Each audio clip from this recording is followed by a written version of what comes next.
Welcome to the No Name Music Cast. To follow us on Instagram, go to No Name Music Cast Podcast. To send us an email, it's nonamemusiccast@gmail.com. And to visit our website, go to nonamemusiccast.com. Now, on with the show.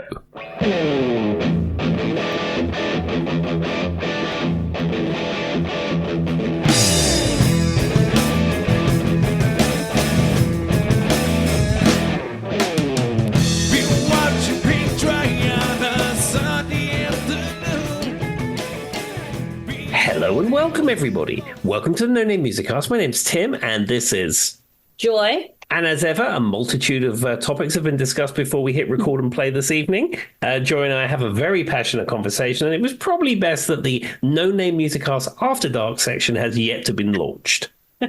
Probably for the best of all of us. So with that being said, I have decided I want to do a little segment that is a little bit different. It's very quick. It'll be brief. And then Tim can take over because it is his topic and he might have some music news for you, emotional outbursts, whatever it is, Tim, let's talk about. So with that being said, I have decided I am going to do a segment that is underrated women in music. And I have picked out a very slew of women that I'd like to speak about in the music genre that I think have not been spoken about and or don't get enough recognition. Now, this is someone we have spoke about, but I could not start this segment without talking about probably, if not, one of the most influential musicians of a woman, that is a woman. Mm-hmm. It's Sister Rosetta Tharpe. Yeah, probably the original guitar hero, really. I mean, you have Robert Johnson, who's seen as the one of developing the blues, but certainly in the realm of sort of in the TV age, if you like, mm-hmm. Sister Rosetta Tharpe really is, a legend and someone that isn't spoken about enough. Exactly. We have talked to her a little bit about what I was doing at the Women in Rock, the episode, Tim. I think she came out there. But she's dubbed as two different things. The original soul sister and the godmother of rock and roll. Sister Rosetta Tharpe is not a common household name. Definitely isn't, I think, in general. But she has been an influence in the 30s and 40s music scene. She has a very instrumental sound that inspired many artists. Elvis Presley, Johnny Cash, Chuck Berry have actively said that this is where they got their inspiration. She kind of fused that Delta blues sound. If you don't know what that is, give it a Goog. I know Tim does. Jazz, gospel all together. It provided to be a trailblazer for not only those, but for women musicians. And she's also what we know of when you think about gospel and rock and roll today. And Tim joked about he really likes a certain sound in gospel music. Well, this is an example. And it is credited to this African-American woman of color, whatever you want to say. And for those who don't know, if you've never seen her, don't have any clue what I'm talking about, she is also a guitarist. Mm-hmm. And very famously, she influenced Elvis, Little Richie, Jerry Lee Lewis. She's had many different songs. And if you go watch her sing and you go watch her live, it is just astronomically so interesting to watch because you can see the way this woman has affected and or made rock what it is today. And while I know who she is and Tim knows who he is, we're kind of a subset of people. To be honest with you, I didn't know that much about. I've heard the name, but until I started doing research for the podcast, I didn't know that. Tim probably knew a little bit more because she is known in the guitar world from what I understand. Mm-hmm. But outside of that, so I'm just going to do a little bit of this every time we kind of open our segments. Woman that I feel like is underrated in the music world. And this is probably my own personal vendetta. I have gotten into people before. I've heard many different people say, well, of course I prefer male rock artists. What female rock artists are there out there? That is one of the most, for lack of a better way of saying it, ignorant statements I've ever heard in my entire life. So I just thought that this would be kind of a fun thing. And if you don't know any of these artists, I would challenge you as No Name Music Cast listeners who really want to open your palates, go Google them. Give them a Goog, as we say on the podcast, which I stole from another podcast. If you haven't heard it, it's True Crime Obsessed, but which I listen to in my car almost every day when I drive to and from work. But yeah, give it a Goog. I think it's worth it. She has recorded hits. There's Up Above the Head, Gospel Train, so on and so forth. And she also, I would really take a little bit of time to watch her live because I think that's so important because she used an electric guitar in the late 1930s. And I mean, truly, there were not a lot of women at all playing the guitar at that time. So there you go. Yeah, and she famously used a Gibson SG when it was called a Les Paul. So, like the Gibson Les Paul guitar that you know now, at one point in its development was called an SG, and it was a completely different shape, different kind of guitar, in fact. And that's a long story with Mary Ford and Les Paul, which I'm not going to go into. But Sister Rosetta Tharpe played a white SG Les Paul with 3 pickups on it. It's very distinctive. Interesting thing is because she's always in black and white. I don't think I knew that it was white until you just said it. Now, if you really wanted to get into it, I have watched this. It was a great documentary, the BBC 4. Tim talked about that. They did one. It's called Sister Rosetta Tharpe. I don't know how to say that properly. That came off tongue weird. The Godmother of Rock and Roll. It was written and directed by UK filmmaker Mick Casey. I don't know. I watched it once. It was actually really great. That's kind of where I did a little bit of research on her not too long ago because, I'm a documentary fiend and watch all these documentaries. So, and she was also inducted into the induced joy. No, she wasn't having a baby. She was inducted into the Rock and Roll Hall of Fame in 2018. So, yeah, it was long overdue. She should have been in the Rock Hall long before that date. it always makes me wonder, like, you see stuff like that. I'm like, wonder if they know in the afterlife or they don't. It's a really, and I'm not religious in any capacity, but it does make you think. But she was definitely overdue. All right. With that being said, I will bring up another probably wonderful female act in the next episode, and I'll let Tim take it from here. Okay, so this week, once again, I'm resurrecting CD of the Week.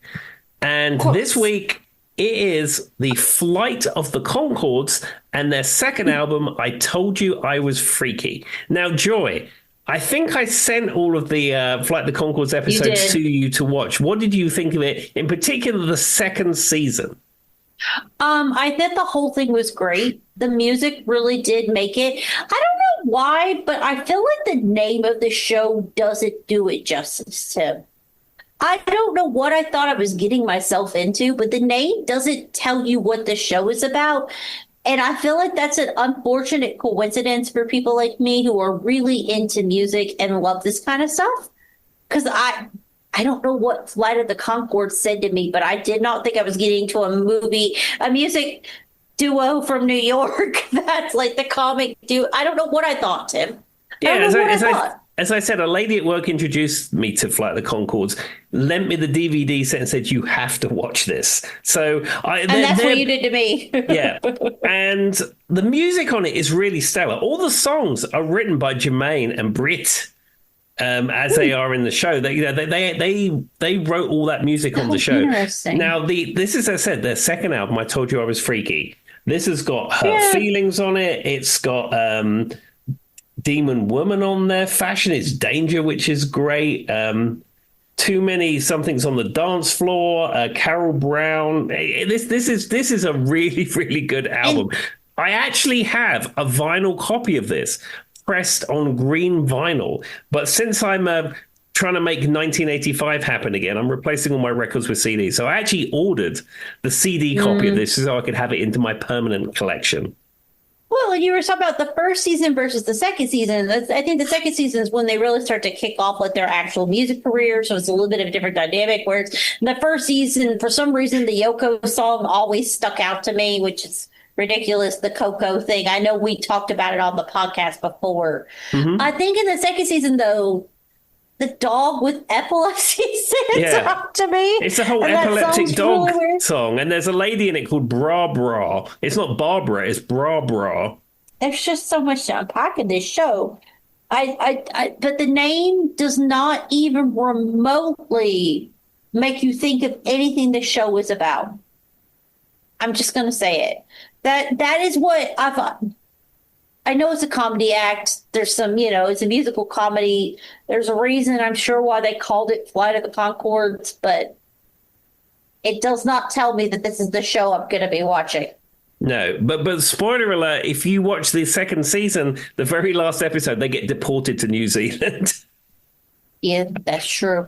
Seems like a great way to out that was like the evicted episode or whatever. It seems like a great only way to make two seasons and then out yourself and move on to something before you jump ship, though. You know what I mean, Tim? Like, it really worked out in a package for them. Yeah, I think the first one was incredibly popular. They made a second one, and I think they probably wanted to make it so they couldn't make any more and do, like you say, do something else.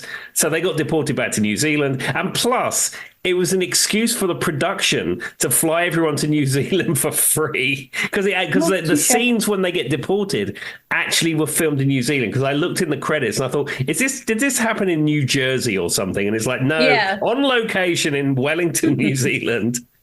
Well, you know what's funny you say that is my husband loves Adam Sandler movies. I'm like hit or miss with it. Doesn't really matter. But Adam Sandler has like his own production company and stuff. Tim, you know, he's worth millions upon millions of dollars now. And every one of his movies here recently is like him and his buddies, like his comedian buddies flying to a new location and doing something. And he actively said, yeah, I have enough money now. I just pay to record a movie in a new place so I could take all my buddies on vacation. I'm like, touche, wish I had that. You know what I mean? Like, I'd do the same, truly.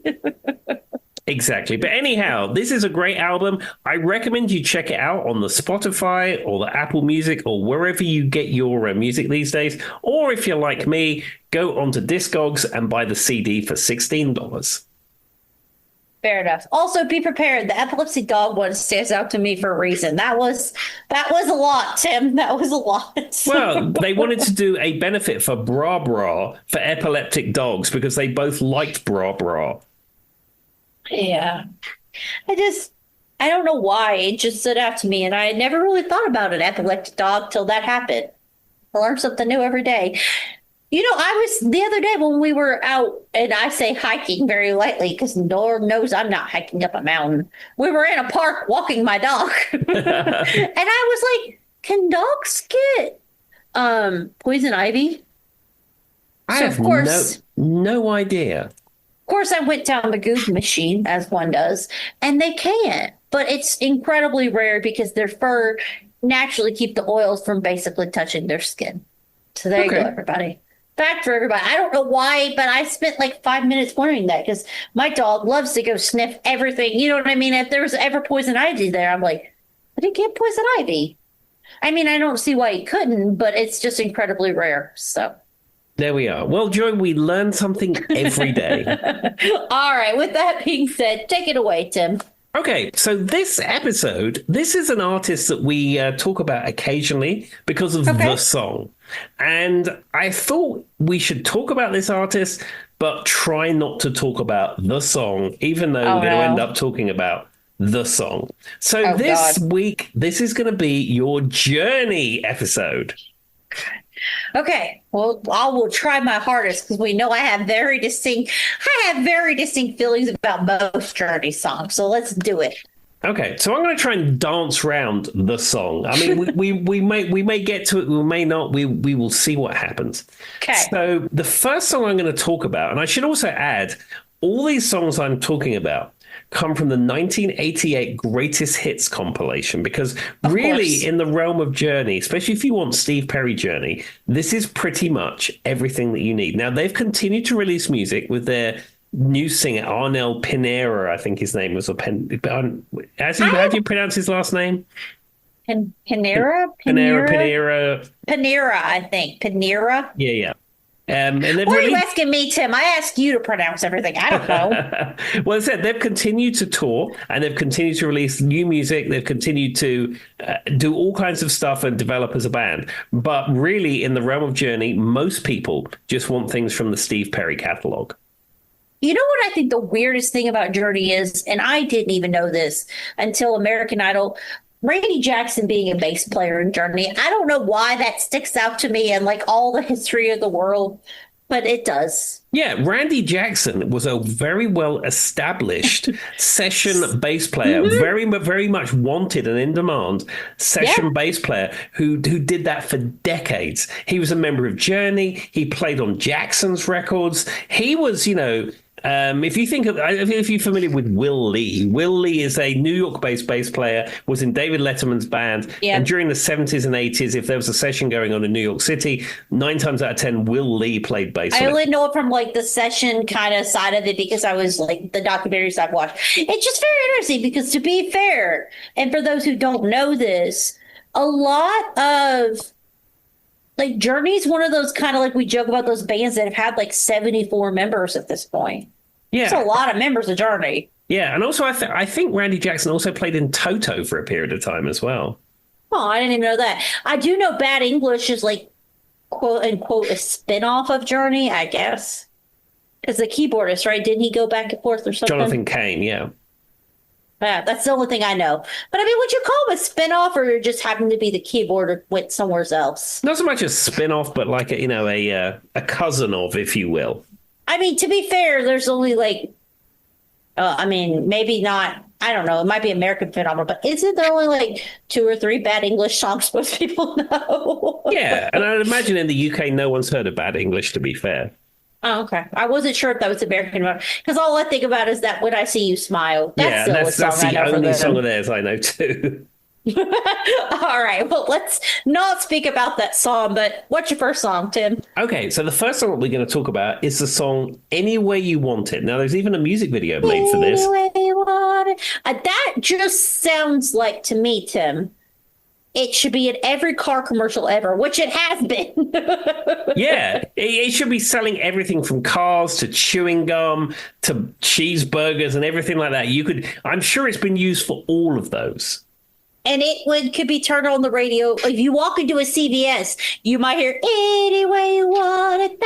And that little segment right there is so. I mean, as much as I probably dog on Journey because and I don't know if this is a universal phenomenon or if it's a Southwest Virginia phenomenon, but my God, you can't go anywhere without hearing about Journey. And I have a very funny like Journey history because at one point in time it wasn't like this. It's really when it like that song, and then there was like a resurgence of Journey in the world. Because I remember in high school, my junior or senior year, which is like 17 to 18-year-old for those who aren't in America, for perspective, like your last 2 years of older education, senior education, whatever you want to call it, right? Before you go to college, university. And so we had a separate section, Tim, that we could listen to music while we ate lunch. It was like the honor that you're graduating and you get this one little thing.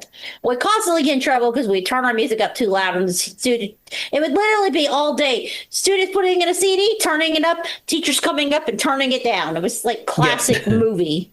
I would always prepare a mix tape, aka a CD at this point, because it was a CD, right? I'm talking 2002, 2007, 2008. Yeah. And I remember putting a Journey song on there, one who will not be named. Nobody had ever heard that Journey song. I remember putting it on there before anyone knew it. And I seem to remember people being like, oh, what is this? And now I know if I did that, we would have it opposite. And then at one point, I went up to turn the music up as one does. And one other guy, the only other guy I think who knew Journey was like, don't turn it off. I'm like, I'm not turning it off. It's my CD.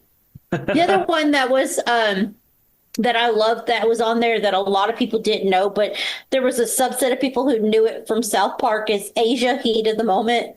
Mm-hmm. That was on that same CD. I taught so many people in my high school that song too.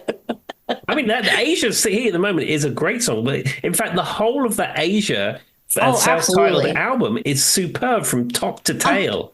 So good. Charlie loves that album, by the way. I've heard it 1,000 times, but there was South Park did, it's the heat of the moment. There was a Cartman thing where they did that, kind of like he did the poker face one. Yeah. But yeah, and I distinctly remember like it wasn't a big deal then. I don't know if, like I said, I've joked about Glee made them popular. I've joked about Family Guy made them popular. I don't know why they got a resurgence, Tim. I don't know. It was just something that just caught everyone culturally, and the song that we should never hear again is sort of the thing that relaunched them back into everyone's mind. It's weird. All right. So with that being said, Tim, great song. Should be selling every car commercial, sell your soap. because it really has the best lines to sell anything. It's like one of the most, if I were going to pick a song that sounds commercial to me, that might be it. Yeah, I would agree that. And as I said, every CVS right now that song's playing, every car commercial that song's playing. Not that I even have TV service or ever see commercials. But whenever something sounds like a commercial song, and that would be it. Oh, 100%. All right, well, what's our next one? Okay, the next one is a song which I've actually played over the years, and this is the song Faithfully. Which is another one I've heard 1,000 times. I mean, it's definitely their most like power ballad. Now, to be fair though, the vocals on Journey are next level. And one thing that I think Tim will say, either agree or disagree, there's a lot of local bands in Southwest Virginia who sing the power ballads and do a lot of Journey and type stuff. It can either be hit or miss depending on what your vocalist is. Yeah, the band that I did it in, the vocalist couldn't really handle this track, and then we had to drop it down like 3 or 4 semitones, and it sounded terrible. Yeah, because that, to be fair, that is the selling point of Journey, is the fact that the lead singer's voice is astronomical. What's his name, Tim? I can't think of it. Steve Perry. Why couldn't I think of Steve Perry of all names? I could think of Randy Jackson, but not Steve Perry anyway. And when I see Steve Perry, I just see the hair. Like he has the hair. He has a very distinct look, but Steve Perry's voice is wonderful. Like that, it ranks up there with like Boston or something. Like, you know what I'm saying, Tim? Like the voice is so good, and that's what makes Journey. And so, but I think because it is so popular in Southwest Virginia that a lot of local bands think they have to do it.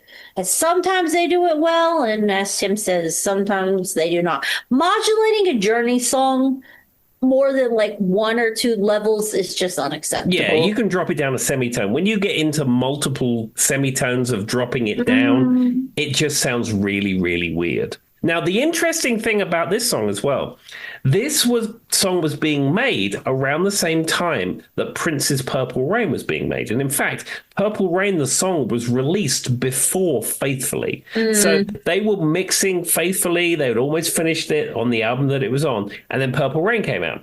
And when Purple Rain came out, the end guitar solo is very similar, and the chord changes are very similar to this. Faithfully. It's almost exactly the same. I've never thought about it because I just have them in 2 different kind of like genres in my head. You know what I mean, Tim? Yeah, but I have to go back and listen. Yeah, they're both a descending riff. They both have a repeating guitar figure, and they're both of a similar sort of tempo. Now, of course, Journey thought, yeah, we've got our next magnum opus here. We're ready to go. And they were just about to release it. And then they heard Purple Rain on the radio and they're like, uh-oh. So they sent a copy of Faithfully over to Prince saying, hey, we didn't copy you, but this is our next song. What do you think? Should we hold this? We want to, He was like, no, I'll put it out. No, and he heard it and he said, great song. He said, it's all cool, man. Yep. It's all cool. And then they released it. He was like, I could totally see Prince be like, that's a hit, put it out. Like, he knows his stuff. The thing about it is that, like, Faithfully is in the 5th octave. For those who aren't, like, listening, I mean, Tim were joking about it. I think it's, like, a C sharp in the 5th octave or something along those lines, right, Tim?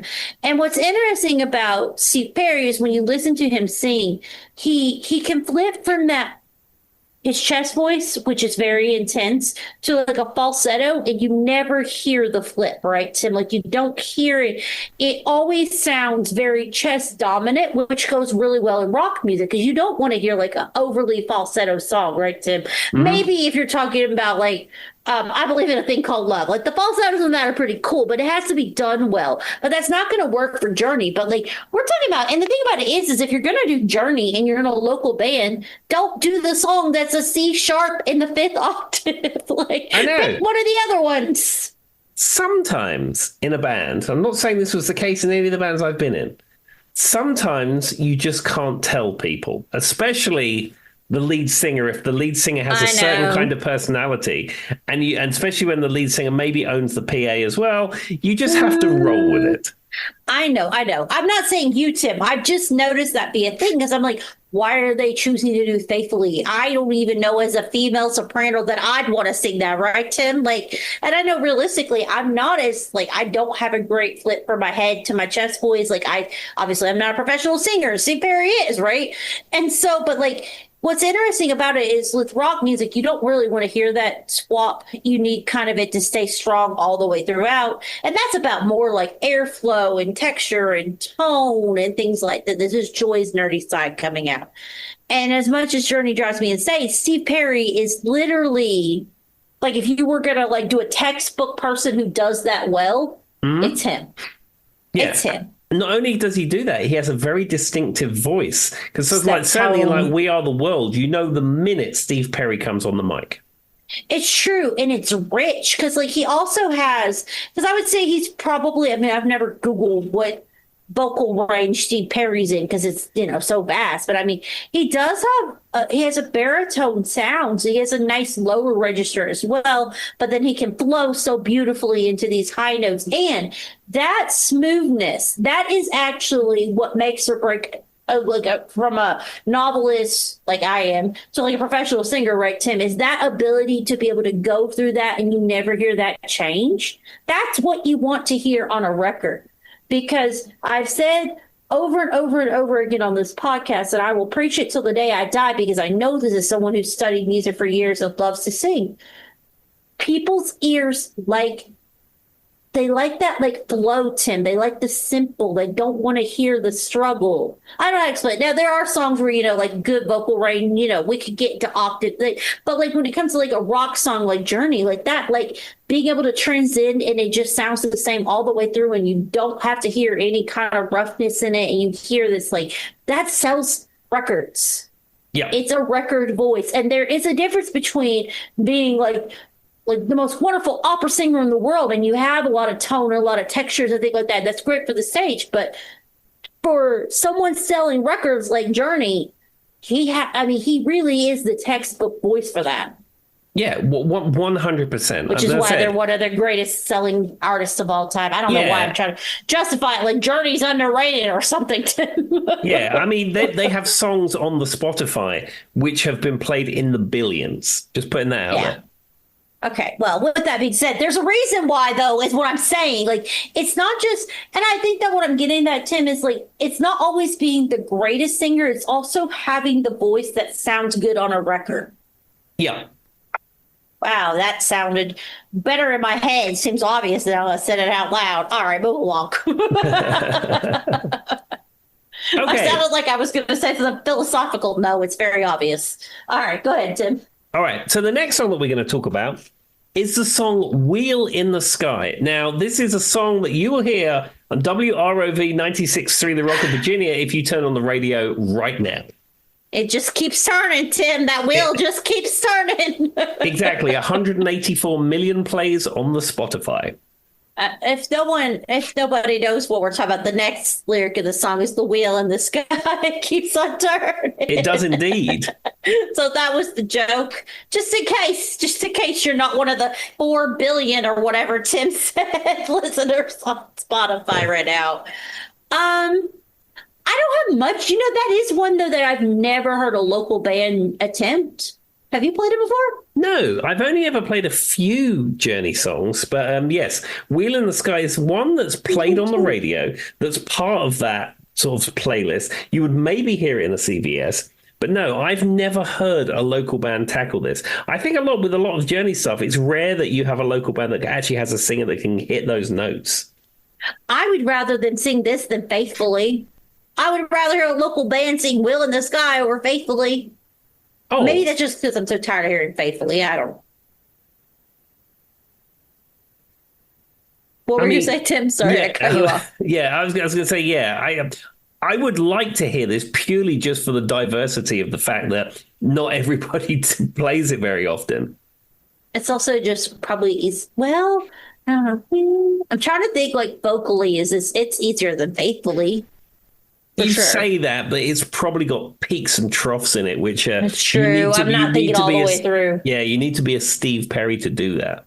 Which is like literally Steve Perry. That's the interesting thing about his voice is that, like, now that I'm thinking about, where he's like, "Wheel in the sky keeps," that is already just the intro is high, Tim, and I know it probably just builds from there, right? Do you know what I'm saying though? Like, there's like, yeah, it is kind of high. The other thing is, I hate to say this, is local bands are very male dominated, unfortunately.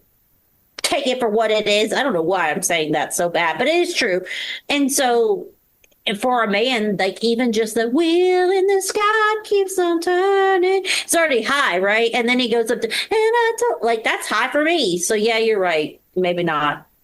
Yeah, but there are some amazing female-fronted bands in this area. I mean, have you not come across a vocalist called, well, she goes by the stage name of Stephanie Lee. Have you not heard Yes, her I actually sing? have because you sent her to me that one time. She's great, actually. She's absolutely fantastic. Probably one of the We best need singers in this area. we need her to start doing Journey justice.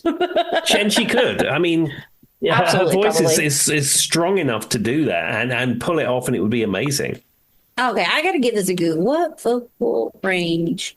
I need to know what range that song is in because I can't identify it off the top of my head. I knew Faithfully because we've talked about it before, and it's like one that's like a famous, like that's like his higher range. You know what I mean, Tim?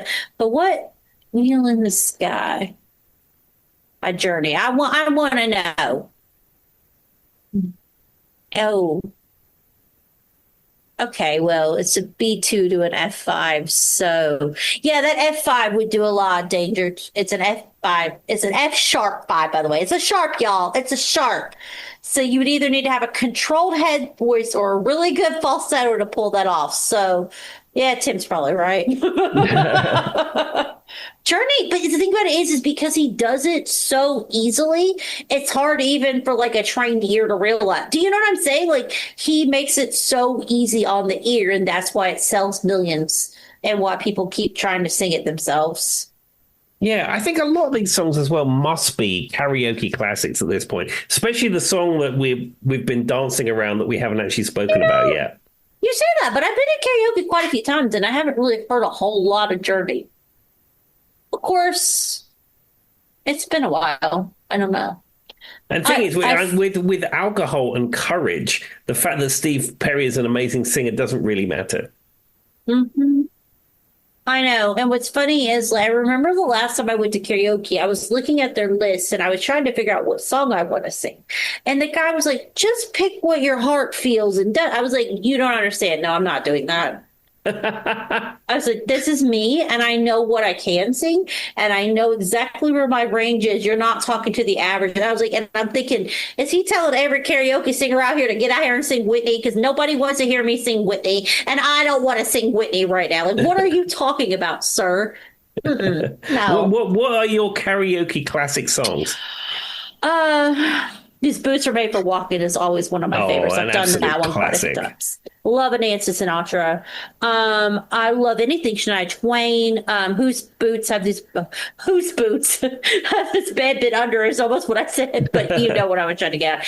Anything Shania always comes up. I've done quite a few Spice Girls songs that usually comes up when multiple people are coming on stage with me. When I have friends come up, we've done Spice Girls. I've done a lot of, I refuse to do Heart. Nobody should ever sing Heart, period. Don't look at them. Don't speak to them. It's because Anne and Nancy Wilson are amazing and nobody else can sing like that. Yes, I've done like Operator, Time Jim in a Croce. Bottle. A little bit of Jim Croce comes up. Um, Dixie Chicks come up a lot like Wide Open Spaces. I've done that one quite a few times. They're all within my vocal range, and I know this.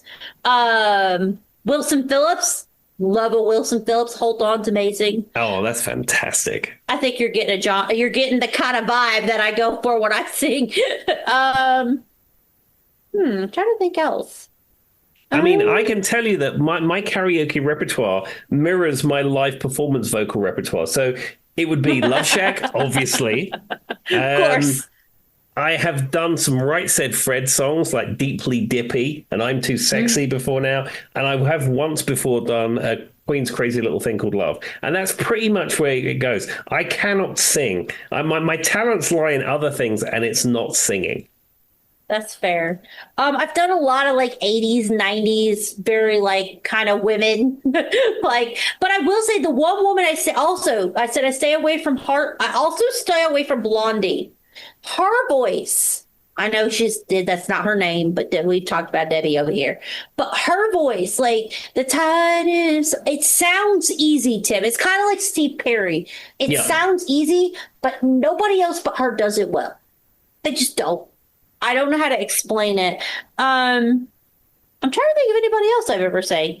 There's a lot of like 80s, 90s kind of in the realm of what I was talking about that I've done. But for some reason, now that you asked me, my mind's gone blank. So it doesn't matter. I've done a little bit of like Stevie Nicks, our favorite on this one. I've done quite a few Fleetwood Mac songs, but I tend to do the ones that aren't written or produced by Stevie. You know, I like the keyboardist and things like all that kind of stuff. I like hers a little bit more. ABBA. ABBA's probably my other go-to. Now that I just said that, Tim, ABBA. I've sang many ABBA songs. Well, Super Trooper is my favorite. Super Trooper stands bar none, probably my favorite karaoke song. the best song in existence about a big light. I mean, I just love that Super Trooper, lights are gone. That tone right there and the way they do it, it's just like that part right there, that's harmony. And I mean, it's only me doing it, obviously, but that sound is like my favorite. ABBA stands up there too. Anything 80s, like Bonnie, right? Yep. Anything like that kind of thing that works really well with my voice because I am a mezzo soprano, so I can do a little bit of alto. I'm not going to be hitting poor Steve Perry's, F5 anytime soon on live stage without a vocal warm up at least.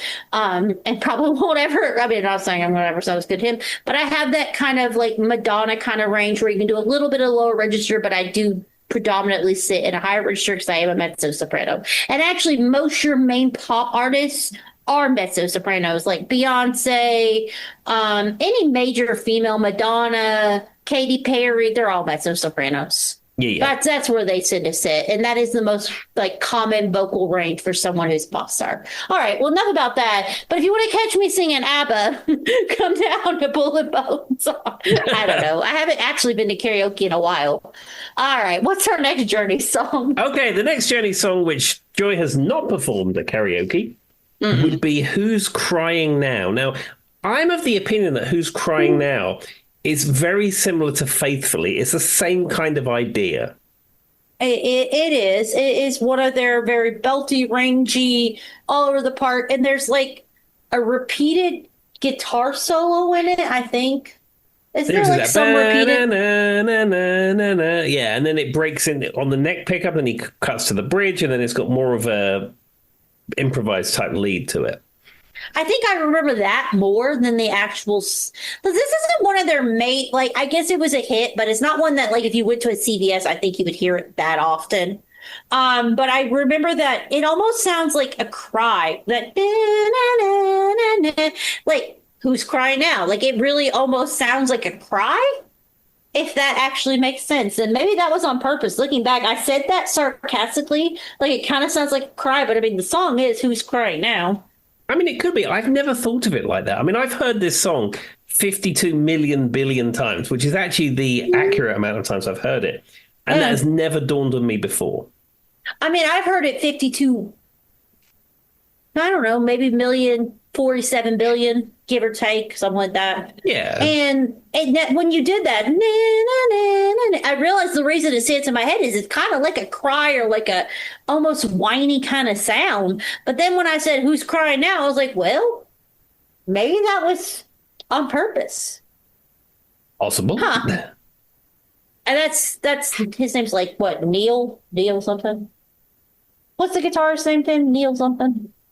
I should know this, but it's not on the top of my head. All right, well, Neil something over here be the one playing the whiny guitar in that one, I think. But like I said, they've also been through like 37 members, so don't quote me on that. You are looking for Neil Schon. I should know that. I should hand in my guitar playing card right now for not knowing that off the top of my head. Sir, I should hand him my vocal card earlier. I couldn't remember Steve Perry's name. Steve Perry. One of the most iconic rock singers of all time with that little haircut. Like I could see his face, do you know what I mean, Tim? But I couldn't put a name to it. Like he like lives rent free in my head. But looking back, I'm like, huh, maybe that was an active choice, or maybe it was a convenient coincidence. But that the more I think about it, the more I know that it really doesn't it kind of sound whiny, Tim? It does, but I mean, Neil Schon, as we know, is the guitar player in Journey. He is a very tasteful guitar. I mean, he actually can rock. I have a Sammy Hagar album where he's playing guitar on some of the tracks, and he is absolutely killing it. It's fantastic. And when I got it, I remember I said to Hannah, I said, I didn't even know Neil Schon could play guitar like that. Because he was in a band with Sammy Hagar called HSAS for a number of years. And I just didn't know that his guitar playing was like that. Because if you listen in Journey, it's very restrained. Interesting. I never really thought about it. I mean, I feel like I've always been so distracted by all the other things of Journey that I really haven't paid that close attention to their guitarists. But I always assumed they were decent just because they're a rock band. But I didn't really think that close into it. There you go. Well, apparently Mr. Neil can rock, and I'd be curious to know, I don't know who wrote that song, it probably was Steve Perry, but I'd be curious to know if that was an artistic choice or not. So, yeah, I've got the credits here, and it says Jonathan Cain is the lyricist, and so Steve Perry is the lyricist and composer. But as I said, we probably shouldn't give a lot of time to Jonathan Cain. But also looking on here, produced by Mike Stone, who was also responsible for some Queen music. I mean, like sometimes you go into the Spotify and you go into the credits and they have everything listed out. And then sometimes it has nothing. Well, there you go. Huh. I mean, I knew Steve Perry wrote a lot of their music, so I figured if I threw his name out there, it was likely, Tim, he was involved in some capacity. There we go. But other than that, I didn't know. Oh, you know, when you're talking about like singers that I like to sing karaoke, another one, Pat Benatar. I love that kind of realm of music. So there you go. All right. Well, with that being said, Tim, what's our next song? Okay, the next song is Separate Ways, open bracket, Worlds Apart, close bracket. Now, this is probably the most sort of progressive rockish sounding song, and certainly of their sort of hits compilation. The way it starts is really pounding. It's like it's got all these keyboards going. It's got very much a Asia prog feel about it. Yeah, and this isn't one that you would hear at the local CVS is probably not playing Separate Ways, if I had to guess. It is not one that any of the local bands would probably be playing, but it is one that I've heard, maybe not in the bajillions, as we said earlier, Tim, but at least in the 100,000s. Yeah, I would think so. I mean, it may be a little too hard and heavy for the CVS audience. I don't know. But certainly, I would imagine if you go through don't be judging the CVS audience. We know our music. I'm sure if you went through the playlist of WROV, this probably appears on there, as does a lot of these other songs that we've spoken about. Now, this one, I think, has a music video with it or something. It does. Yeah. Oh, absolutely. That's the other thing, because, you know, I'm pulling this up on the Spotify and you can see which songs have music videos. And yes, this has a music video. And as you know, I've created a big playlist on the Spotify, which I call MTV. And I've actually accurately recreated MTV full of music videos, probably. Of course, obviously. I don't know. I know that they had some type of thing with the NFL where Journey was being used for like the National Football League, for those who don't know what NFL stands for if you're not American. And so I just know that a few of their songs, and this might have been one of them, or the music video was in conjunction with this, or this one played a lot on MTV or something. It reminds me of a music video, but I don't remember what the music video looks like. Can you see what it looks like, Tim? Yeah, I just skimmed through it. I didn't see anything that was sports ball adjacent. I mean, I grew up in England when this was released, so the whole American football connection would have not connected with me. And as you know, I avoid the sports ball at every possible opportunity, so I have no idea. I think Faithfully was the one that was used for the NFL. but I could be Possibly. wrong. Well, the Faithfully video is the one where they're on a tour bus and they slap a Journey sticker on the front of the tour bus and they sort of traveling all the way through the country through this sticker, and then they're backstage and he's shaving his face and it's all stuff's going on. There's also one where like doesn't Steve Perry cut his hair or something at one point? Very, very possibly. He's very much into cosmetology, so I understand. Probably I think not. there's one where he's like chopping his hair off or something. Take it for what it is. But I remember there was a music video with this one. This one is one that I could listen to now, Tim, and it wouldn't make me upset. No, I mean, Like, and I would be like, I have to turn this one off. if this one came up, I would not be disappointed to hear it. Almost every other one, maybe. Yeah, every other one we've talked about, I would turn off. Yes. Truly. All right, what's our next song?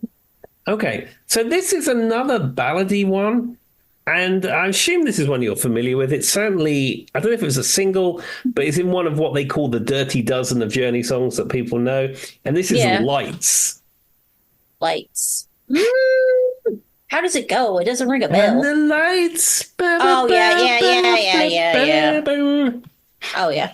I like Tim's version, though. I think you need to isolate that. It's that when the lights go down in the city, right? That's it. That would be correct, yes. Okay, yeah, I know that. I didn't know it was called Lights, though. I don't know what I thought it was. I think my version sounded better than Tim's. Can we get an official vowel? I like Tim's. Lights.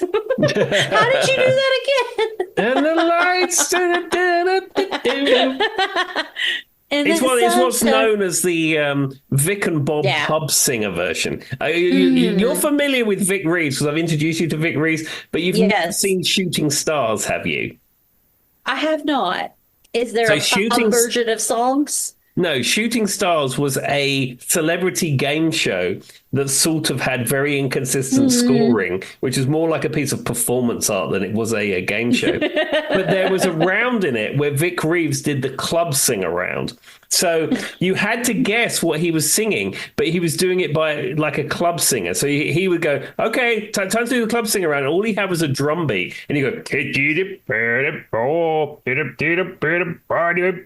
yeah. And they'd say, well, and then people would guess what it was, and they'd never get it right. They go, actually, no, you're wrong. That was Bohemian Rhapsody. So let's hear how it was done properly. He goes, Mama, kill the man, I'd on his chest. And it's like... Seems accurate. It's very British humour, Joy, and half of me wants to send you an episode of Shooting Stars, but I know you're probably just going to go, what is this? I mean, I'll give it a shot, but I just love how like that little bit of enough gave me enough to know what the song is, because the song is literally everywhere. So I guess I never really thought what the names was. I don't know. I guess I thought it's just another Journey song. I never really thought what the name was.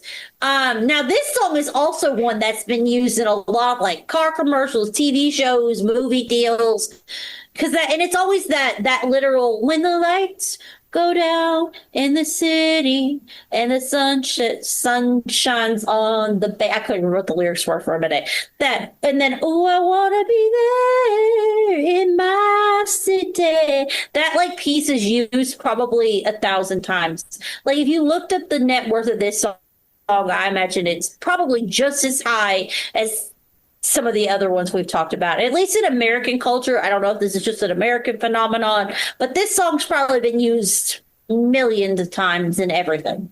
I'm sure. I mean, Neil Schon is playing a Strat on this. It's very obviously a Fender Strat guitar that he's playing in Fender before their lawsuit days. The pre-lawsuit era of playing Fender guitars. But yes, I think this is pretty much a US phenomenon when it comes to this song. I would say that most people in the UK had never heard of Journey until I nearly said it, till that song, which we will never speak of, became very popular. Let's see here. Movies. I'm curious. The Wedding Singer, Money Gone, Troll, Talladega. The list just goes on and on. Oh, yeah, and it's always that little opening, little segue. So even though Tim kind of did his pub version of it over there. It was enough for me to go, oh yeah, I know what song we're talking about. I don't know why. I've never really thought about what the name of it is. Just haven't. There It's you not a go. song I search out either, to be honest with you. Definitely probably playing in a CVS though. Oh, without a shadow of a doubt. This is perfect CVS fodder. All right, with that being said, and to be fair, it depends on my mood. Some days I am listening to CVS music, and some days I'm listening to the Spice Girls, and some days so on and so forth. All right, what's next, Tim? Okay, the next song is a song that I play on the regular. This is a song which is in the Nightwing set, and I've as of yet not got burned out of it. And this is Loving, Touching, Squeezing.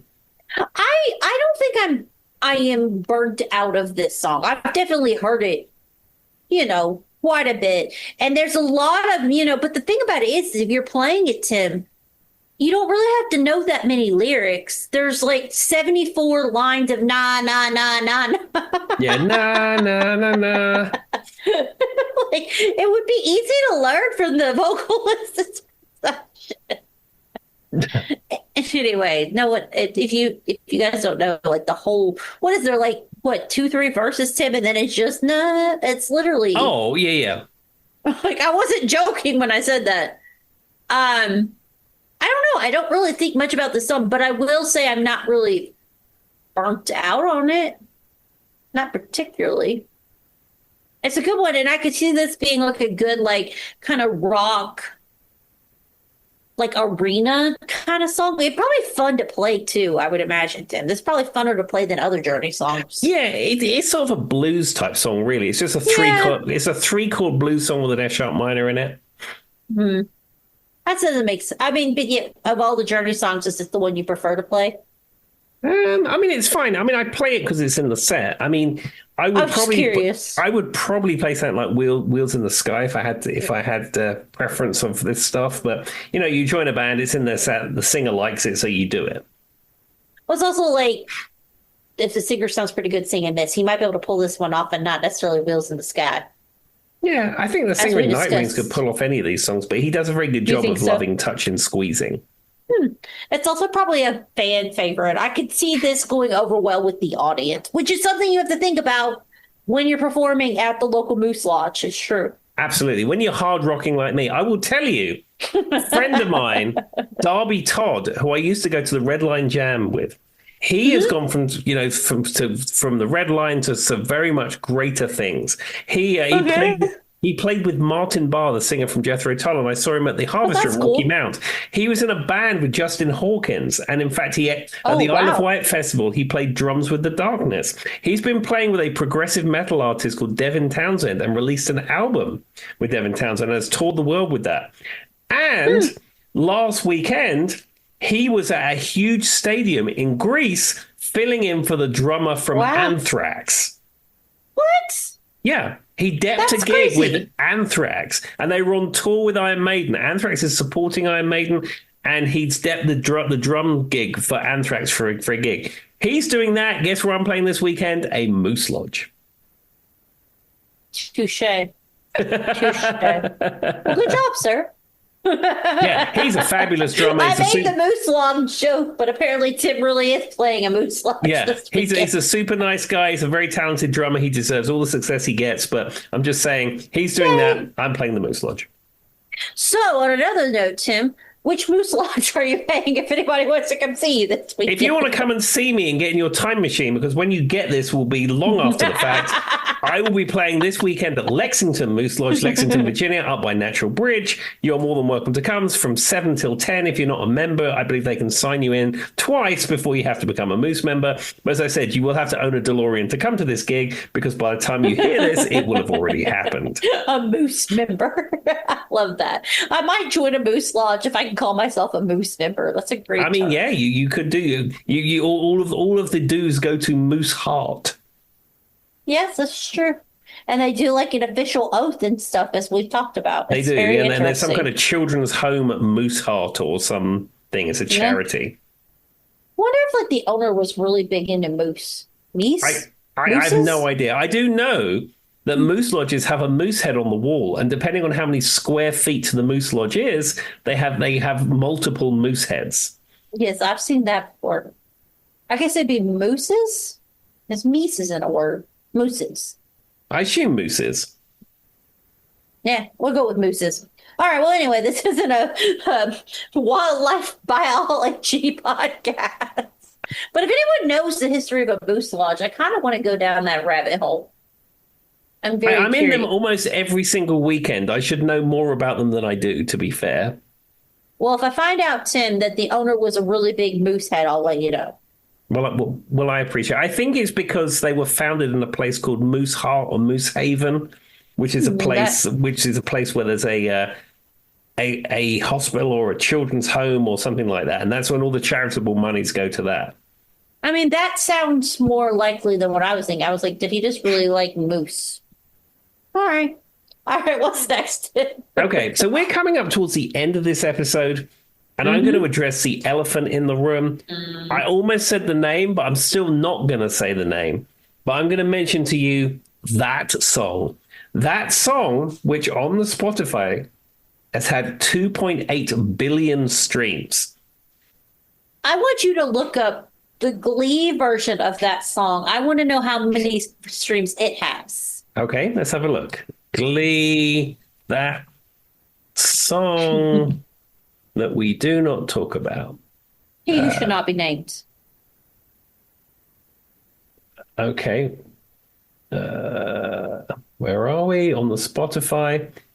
The song of which we do not ever mention the name of, on Glee the Music Volume 1, has had 127 million streams. Yeah. So for those who do not know, that it was the intro song, the main people, Rachel and I almost said Barry, but that's her last name. Rachel and whatever the guy's name is, I can't think of it off the top of my head right now. They sang it together. This song brought the whole group together. It was the guy who, the main guy in the band, he grew up with a father who was really into 80s rock music. And what happened was the reason he got put into the Glee Club was he was a football player. And this is where, remember how we had an episode recently, Tim, where I told you about the wild and crazy stories in Glee that make no sense? Well, I'm about to throw another one out to you and how this all comes to be. And so this particular football player was singing in the locker room shower, and I don't remember what he was singing. It might have been a Journey song. It wasn't this particular song, but it was something Journey-esque. Think like Boston Journey 80s kind of vibe, right, Tim? He was belting it out in the shower. Can't remember the song off the top of my head. The Glee Club coach, director, whatever you want to call him, heard him singing this and was like, wait a second, he sounds great. Where did that voice come from? And so then it turns out that his mom was dating this guy who, there's so much to this story, Tim. I'm gonna make you laugh here in a minute, I promise. Was dating this guy who was also worked for a lawn care company, and when he was outside doing the lawn care, he was always listening to 80s rock, right? That was the thing, da da da da da. And so he picked up on the 80s rock, so on and so forth, got really into it.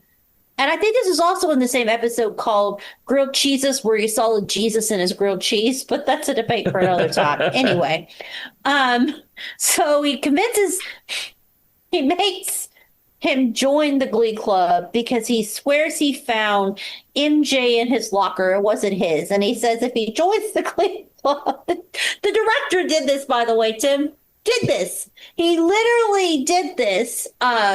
If you don't know what MJ is, give it a Google, everybody. We're not ignorant here. And says, he's going to tell everybody you're going to lose your football scholarship unless you join the Glee Club. So he joins the Glee Club. And then with that, he brings in his love of this 80s kind of music. And the director loves the 80s kind of music. So they land on Journey. They do a whole episode on Journey. They found out how great everybody is singing the song that should not be named. And it's like kind of the main song and the reason they won their first competition. And it's just the song that kind of solidified that entire first season and making them a Glee Club. Mm-hmm. And it was everywhere. everywhere. Especially if you're like me, who was in the musical theater realm, and it jettisoned them. If I had to guess, and you heard how many views did you say, Tim? How many listens? It Something was million 127 million streams or listens, if you will. compared to the actual Journey version, which was what? 2.1 billion. See, I mean, even that is crazy though, Tim, because that's 25% of the original. It was everywhere. Yeah. It was literally everywhere, and it defines a whole genre of that. Which that is the stupidest storyline, by the way. The teacher literally held him hostage over drugs that weren't even his to make him join the Glee Club. So yeah, that's how that story plot came to be, and that was one of many. There was also a famous Family Guy episode where they're like, "Oh my God, this journey!" Everybody runs to the bar, freaks out, and it's a song that should not be named, and it. I think also created a little bit of a resurgence. I also think that for whatever reason, there's probably other things that I don't realize. It really did just pick back up. There we are. It just became a phenomenon. Yeah. But the moral of the story is if you're listening to this and you're a choir director, don't put fake drugs in a student's locker to make them join your Glee Club. There we are. Joy's pro tip as we close out this episode. Did you really think that's where this was going to go? I just had to explain. And what did you think, though, Tim, when I told you some of the scenarios in Glee last week? They were the weirdest stuff you've ever heard. Absolutely. Completely wacky and not what I expected. All right. With that being said, is there anything else you would like to say? Just be kind to everyone that you meet. All right. Bye-bye. Bye-bye.